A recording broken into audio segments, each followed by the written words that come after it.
Yo, what's going on, everybody, man? By today's title and thumbnail, you already know what to expect. I don't think I have to do too much talking or too much explaining for everybody. It's really the same stuff, just a different day and slightly different. You get what I'm saying? But I know that this is going to be things that have possibly open up your mind and change your reality, because every time I watch these type of videos, it changed my mind and my reality. And make sure if you all enjoyed it, you get this video a huge like. But enough talking, let's get into it right now and let's go. This morning, a brain chip has been successfully implanted in a human, according to Elon Musk. The tech titan sharing a big breakthrough from his brain science startup company, Neuralink, saying it has implanted a device in a human for the first time, a possible step toward a product that Musk says enables control of your phone or computer and through them almost any device just by thinking. What? Musk posting Monday, the first human received an implant from Neuralink yesterday and is recovering well. The initial results, he added, showed promising neuron spike detection, but Musk gave no additional details about the procedure, the patient, or the device the company implanted. Musk writing, initial users will be those who have lost the use of their limbs, discussing his vision for Neuralink back in 2019. This, I think, has a very good purpose, which is to cure important diseases and ultimately to help secure humanity's future as a civilization. The hole would be small. How big would the hole be that you have to drill and then replace with this piece? It's only one hole? Yeah, the device we're working on right now is about an inch in diameter. And your skull's pretty thick, by the way. So skulls are... Mine is, for sure. It might actually literally be. I mean, if you're a big guy, your skull is actually fairly thick. Skull's is like 7 to 14 millimeters. So Mine's probably a couple of inches. A half inch, half-inch thick skull-ish. Yeah, you basically implant the device. And so it would be like a 1 inch square? Or 1 inch in diameter? Yeah, So an inch circle. Like a circular? Yeah, I think like a smartwatch or something like that. Or okay. Yeah. Oh, no. Not Simpsons. Nah. Escuela de Medicina de Harvard, John Hopkins. Simpsons is always doing it. Simpsons is always doing it. We finna get into this Elon Musk stuff. This is crazy. Simpsons prediction. 2016, y'all.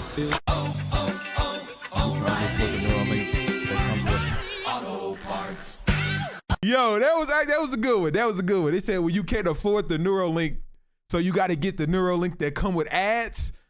Oh my God. Just imagine that, y'all. So, here we go.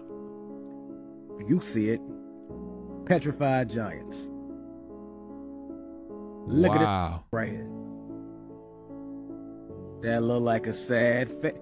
Man, look at that. Eyes, nose, lips. That's legit. Look at the face right there. Clear as day. You can see that motherfucker. Big facts. Yep. Another petrified giant. Clear as day. Look at them. That's wild. Yeah, that is wild. Now, that look like a big rock with a big handprint in it, dog. Yeah, they do. That's what it look like. I got a better picture of y'all with the old lady petrified. Looked like she was up under some other rocks with a stick, using it as a cane. Right. Now this is clear as day right here. Clear as day. This looked like that one little statue figurine they found in Egypt where it looked like a reptilian. That's exactly what this look like right here. Same face. Same thing, yeah. That might be Lot's wife right there. Should have never turned their back to look and see what the was doing. Now you're a pillar of salt. Big facts. An old grainy photo of a tortoise. Turtle of some sort. Petrified. Little animal right here was just minding his own business, man. But something happened.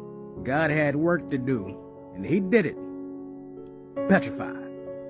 I'm pretty sure I already showed y'all this one, but I just had to put it on here again. That's crazy. You can't explain that one. That's a tortoise. Yeah, that is. You dig? mouth, nose is right there in front of your face. A petrified being. You see the nose and the mouth. Now this right here was Wow. in Oregon, USA, and this is not a giant. This is a regular sized human like us, but it had to been around with the giants. That motherfucker is petrified. Right there on that rock. Or maybe she was chilling with some animal or something, and they got petrified together. Right. It is what it is. Look at that skull. Right there for everybody to see. Eyes, nose, mouth. Yeah. This dude know what's up. He's like, well, I'm just gonna do what this petrified being was doing and just kneel the down. This is a regular sized skull that was petrified that this guy has right here. Mad creepy, dog. What is that? Another one. Man, just imagine you just chilling and enjoying your day, and God was like, you know what? It's time for another reset. Man. Eyes, nose, mouth. Lips. Clear as day. Was big chilling, minding his business, watching some fake TV. He probably is watching somebody tell a story or something. Boom! Petrified. Now, as you know, well, if you don't know, they've been carving out mountains trying to make them hollow so they can do whatever they're doing now. And the way the insides of the mountain kind of look similar, dog. I mean, would you look at that? That's supposed to be pink Himalayan salt. But that's Everybody knows what that is. awfully familiar. Mm-hmm. It look alike flesh. Petrified flesh. Which is, quite honestly, disgusting. Because we all be using that pink Himalayan salt, dog. I definitely do. And the body is salty. Flesh is salty. I mean, I done already showed y'all this photo right here. But, like I said the first time, it look like cube steak. Look at that. That look like meat to me. Right here, we have bacon. Love them some bacon. Right here, we have crystals. Nah, that's crazy. That look like the same shit. You ain't lying. I ain't trying to grow short out, but that's the inside of a human body. Fake. That's the inside of a human body. And this right here is supposed to be crystals, rocks, found in, guess what? In mountains and What? don't that look like flesh? Human meat Hold on. Let him and cook. bone marrow and fat? Ain't that what this look like? That look like a bone inside the meat right there. I mean, come on, dog. Look at that. I'm telling you. More. Look at that. That's some meat with some fat on it. That just ain't no rock. So that ain't meat. Petrified. Yeah. That's what it look like. Now, everything that may look like something don't mean that's what it is, but man, That's true. that is, dog. Because here's regular animal meat. That the same. Animal meat. That look the same. Animal meat. That Bro, this the is same. crazy. So you telling me that these rocks are not petrified meat from Titans, fallen angels, Nephilim, Anunnaki, whatever you want to call them. They are all of those things. Hold on. Hear me You out. telling me that this motherfucker we been seeing, dog?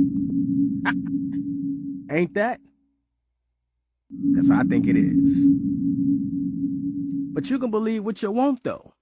I am 23 weight. And that's where you getting this message from. Hold on, because it's too much going on right now. I ain't gonna lie, the beginning was fire. Because, I mean, everybody know that giants existed. I mean, you read the Bible, everybody know that this world has ended more than once. Now somebody get punched. What's this? Lasering? Oh. History is a lie. It's his story. The victory of war holds the pen to our history. Wow.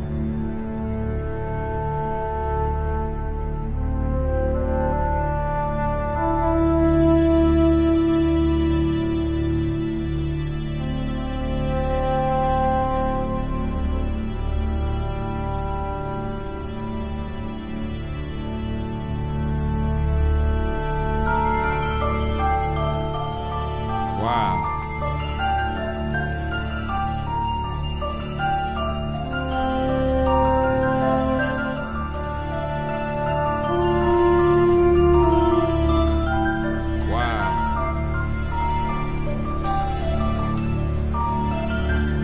You cannot make this shit up. Like, you can't. Lo and behold, just 9 hours ago, there was an announcement made about a new movie called Civil War coming out. And I know what you're thinking. Why should we give a shit? Why should we care? What are you talking about? Blah, blah, blah, blah. It's because literally the last 48 hours, there have been so many events that have directly correlated with this movie that I find it very hard to believe that people are still saying it's BS. I shit you not. Leave the World Behind on Netflix was just released December 8th. True. And here we are a couple of days later, and everything in that movie that quote unquote talked about how the apocalypse was actually a civil war and the steps leading up to it has already happened. Only was the timeline given in this movie Winter Solstice, which is literally the beginning of December all the way up until around the end. And we haven't even made it past a couple days, and we have already seen most of the things, which I'm going to show you the movie says leads up to what they think is the apocalypse. This movie being released called Civil War talks about a civil war breaking out in Texas, and Texas going up against the U.S.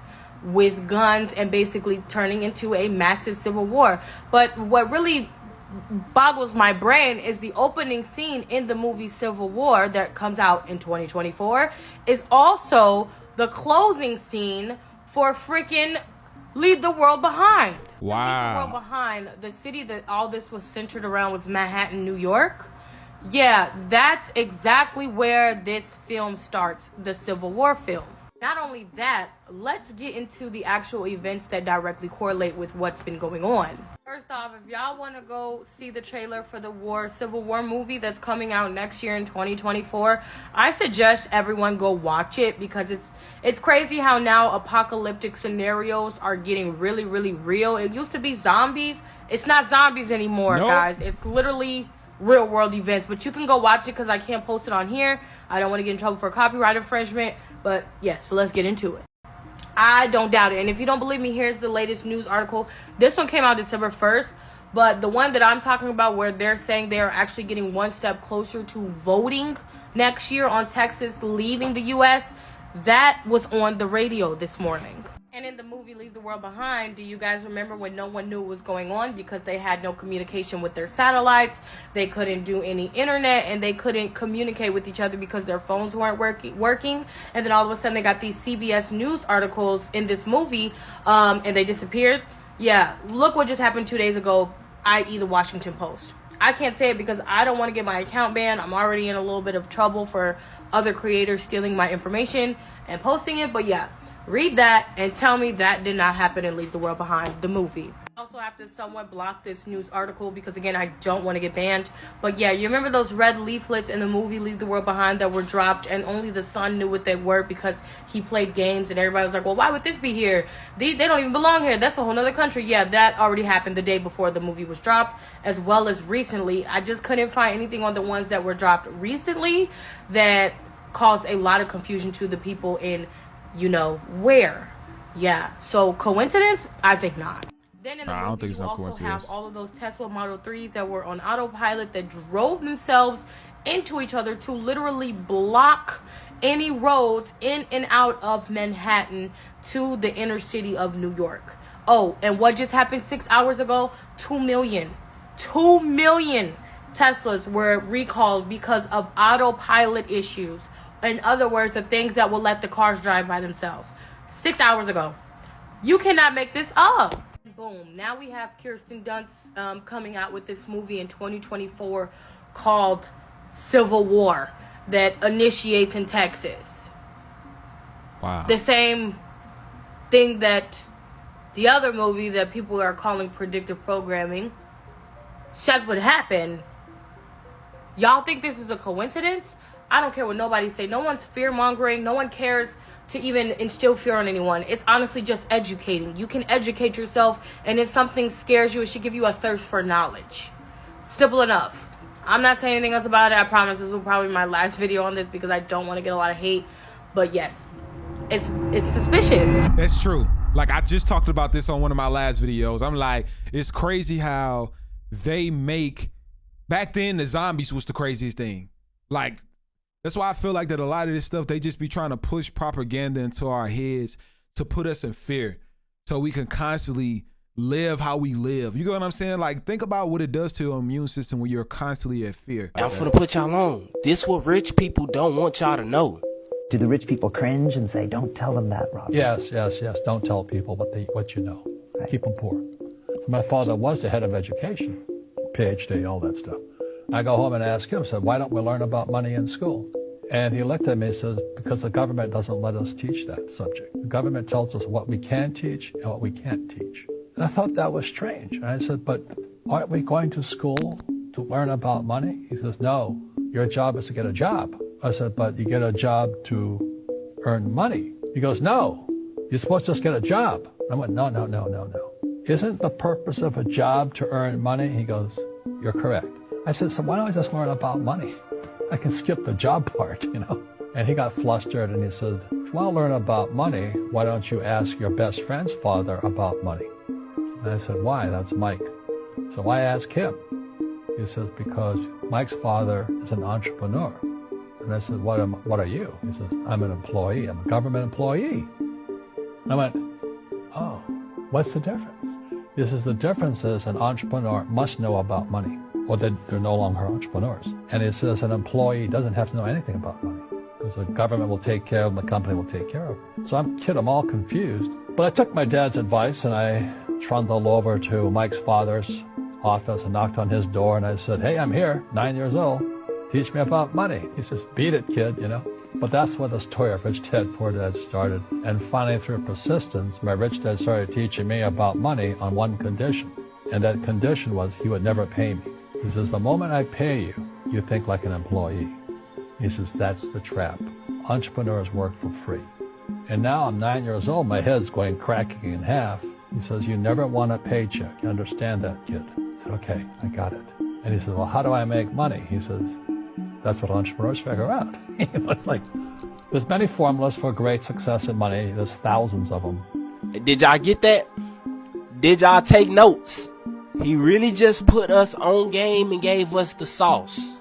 I'm just saying, if you got it, you got it. If you didn't, go replay it.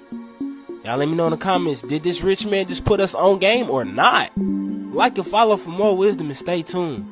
Follow me on YouTube if y'all want that exclusive content.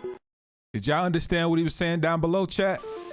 And this is what the book said. History repeats itself in 80-year blocks called saeculum. Okay, but let's see what just this call talking them about. History blocks. Not exactly 80 years. This is history, not math. But roughly the span of a human lifetime. Maybe 80 to 90 years. Within these 80-year history blocks, we have 4 turnings of around 20 years each. We usually call them generations. This book calls them turnings. Turnings are sort of like seasons, like spring, summer, fall, winter. Throughout our history, we've had these 80-year blocks, and the 80-year blocks have been remarkably similar to each other. We're in one now. The first turning, the first season, is a high, an upbeat era. The second turning is an awakening, a passionate era. The third turning is an unraveling, a downcast era. And the fourth turning, well, sorry, but fourth turnings suck. Which one do you think? The fourth turning is a crisis, an era of upheaval. We're in a fourth turning right now. So let's take a look at our saeculum, our history block, the history block that we're in the crisis of right now. Our high began after our World War II victory. By our, we mean America's. These are America's history blocks and turnings. During a high, the getting is good. We had the most even distribution of wealth during our high. You could work at a gas station and afford to buy a house. This high is the period that the MAGA hats refer. You used to be able to buy a house for $7,500. You could work a factory job and buy a house, sustain your family. Your wife would stay at home, raise your children. In a scenario where, you know what the government did? They're like, maybe we make things a little bit more expensive so that the wife can stay also at a job. And guess what? Guess who's going to raise the children? The system. Because if you control the future, you control the nation. So this one was one. We got Hank Williams and Elvis and Little Richard. You can't get a bag of ice for $7,500. Anything to live, I don't know what you can get to live in for $7,500 if it ain't got 300,000 miles on it. The birth of rock and roll. We launched monkeys and men into space. This is when the Mustangs and Corvettes first came out. Our high ended with the assassination of John F. Kennedy on November 22nd, 1963. The high is not a high for everyone, of course. America still had a segregated South. Homosexuality was illegal and considered a mental disorder. Somebody said, how do we know you're telling the truth? You don't. That's why it's up to you to make your own conclusions, do your own research, and figure it out. The high is a period of conformity. The age of nonconformity and of social justice begins during the Awakening, our passionate era. During the Awakening, we had Martin Luther King and the Civil Rights Movement, acid, Vietnam protests and Vietnam itself, the Women's Liberation Movement, Stonewall and the Gay Rights Movement, great movies, great music. This is when the first Macintosh computer came out. The Awakening is a time of increasing individualism. This second turning, this awakening, ended with the re-election of Ronald Reagan in 1984. Things get messy during the third turning, during the unraveling. We got the fall of Soviet communism and the beginning of the Russian gangster state. The greatest musicians of the time sang about violence and decay in their deteriorating cities. The LA riots, OJ, the bombing of Bosnia, and the Columbine high school shootings on the same day. September 11th, the wars in Afghanistan and Iraq. Our unraveling ended with the financial crisis of 2008. A fascinating fact about this book is that it was written during the last third turning, published in 1997. But the book predicts now, what's happening now in this fourth turning. And what's happening now is right on schedule. 80 years ago, in the last fourth turning, America had her Great Depression, then World War II. 80 years before that, the Civil War. 80 years before that, the Revolutionary War. Now it's our turn to save the country. So where do you fit into all this? What's your role? It depends when you were born. Each generation, each cohort, tends to embody a specific archetype. An archetype that will move the society towards the next high. Each generation's archetype is the characteristic that will define the generation in its prime, in midlife. The boomer archetype is the prophet.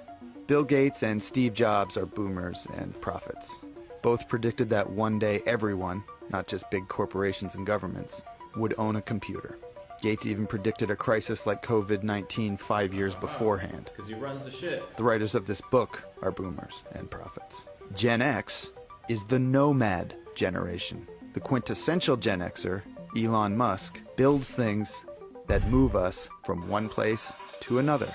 More than that. Rockets, electric cars, hyperloops, Neuralinks, nomadic devices. But the millennials, raised during the unraveling, will emerge as the hero generation during this crisis. These are the Parkland High students, the frontline hospital workers, and Malala Yousafzai. The book says millennials will be the World War II heroes of our history block. We don't know what Gen Z will do, but they will be an artist generation. From them will emerge the next Bill Withers, Toni Morrison, or Bob Dylan, all born during the last crisis, all from an artist generation. I want to be that. The history block before ours ended with World War II and began with the Civil War 80 years prior. The history block before that ended with the Civil War and began with the end of the Revolutionary War 80 years prior. Every 80 years or so, something big comes along and changes everything. And now, we're at the end of our history block, right in the middle of our crisis. We are in the process of changing our world again. The authors of The Fourth Turning tell us that these crises are like forest fires, unpleasant but necessary. They clear the woods for new growth. As we work towards our next high, this crisis will tilt the playing field away from the old and towards the young, they tell us. But the victory is not guaranteed. We will, each of us, need to rise to the occasion during this crisis. We will need to develop and fortify our virtues as we pursue a greener pasture. The point is here, guys, it's very simple. We are in the fourth turning. Pretty much like he said, it's pretty simple. Allegedly, we are in the fourth turning. I mean, if it happens, it happens. And I mean, we got until 2008 to see what really goes on, if this is valid information or not. I feel like everybody really can just sit back and watch history, I guess, repeats itself. Craziest thing about the lottery is the fact that your odds of winning are only 1 out of 300 million. But the government wins every single time. Let me tell you the truth about the lottery. I truly feel like this is an idea that needs to be shared with the world, so please watch until the end. One day I had the question, who created the lottery and why? The first ever recorded lottery can be traced back to the Han's dynasty to finance major government projects, like for example, the Great Wall of China. And the next recorded lotteries trace back to the Roman Empire, where funds went to city repairs. Shortly after, England organizes their own, but here's where things get interesting. England holds this lottery open for 3 years, which essentially makes the money received during this period an interest-free loan for the government. They could use the money as soon as they got it. They just had to make sure they made it back before they announced a winner. This then spirals into various American colonies being funded by lotteries, as well as almost all of the Ivy League schools. Princeton, Harvard, Columbia, all of them. Okay, so don't you see what's happening? The lottery is just a way for governments to raise money with no questions asked. Lottery proves that Americans can effectively put their money into a single pot, and as long as one person wins, everyone else is motivated to play. So why not organize our own lottery and deliberately put that money towards something that we want? In 2021, Americans spent $105 billion on lotteries. Wow. Do you know what we could do with that money? We could power every household with solar energy. We could literally buy OpenAI. We can buy Twitter back from Elon Musk and make it a public good. Am I crazy, or is this actually an idea worth spreading? Yeah, this is pretty crazy, man. We're at the end of the video now, but I do hope that you all were able to enjoy and possibly learn something more informative that can possibly change your reality and open your mind up just to different things. If you made it to the end, please comment down below blue hearts. I don't care how many different times that it is. Hit that like button. You already know my motto, man. I'll see you all tomorrow.